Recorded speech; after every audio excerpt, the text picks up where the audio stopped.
The town of Briar Hollow did not appear on most maps. If you zoomed in far enough, you might see a faint gray line where a road should be, but the name was never labeled.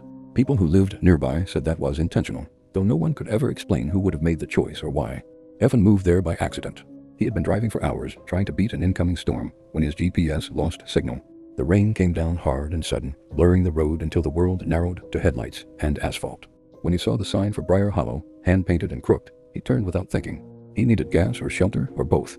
The town looked frozen in time. One main street, a diner with yellowed windows, a post office with peeling white paint. No cars moving, no people walking, but the lights were on everywhere, glowing warmly against the rain. Evan parked near the diner. The bell over the door rang when he stepped inside, sharp and loud in the quiet room. A woman stood behind the counter, wiping the same spot with a rag that looked too clean to be doing much work. "Coffee?" she asked, already pouring it. "Please," Evan said. His voice sounded strange to his own ears, like the room was swallowing it. He sat at the counter. The coffee was hot, bitter, and grounding. He relaxed slightly. "How late are you open?" he asked. The woman smiled without showing her teeth. "We don't really close." That should have unsettled him. Instead, he nodded, like that made sense. Outside, the rain slowed. Evan finished his coffee and asked about a place to stay. The woman gestured down the street toward a small motel with a flickering neon sign. "Rooms are always available," she said. The motel clerk gave him a key without asking for ID or payment. The room smelled faintly of dust and lavender.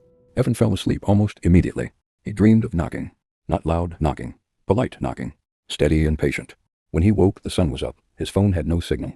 The storm was gone. Evan packed quickly, eager to leave, but when he drove to the edge of town, the road ended where the trees thickened unnaturally close together. No tire marks. No sign of a highway. He turned around and tried the opposite direction. Same result. Back in town, people were out now. They waved. They smiled. They acted as if Evan had always been there. At the diner, the woman poured him coffee again. "Road's gone," Evan said. She nodded. "That happens sometimes. How do I leave?" She tilted her head, considering. "Why would you want to?" Days passed, or maybe weeks. Time behaved strangely in Briar Hollow.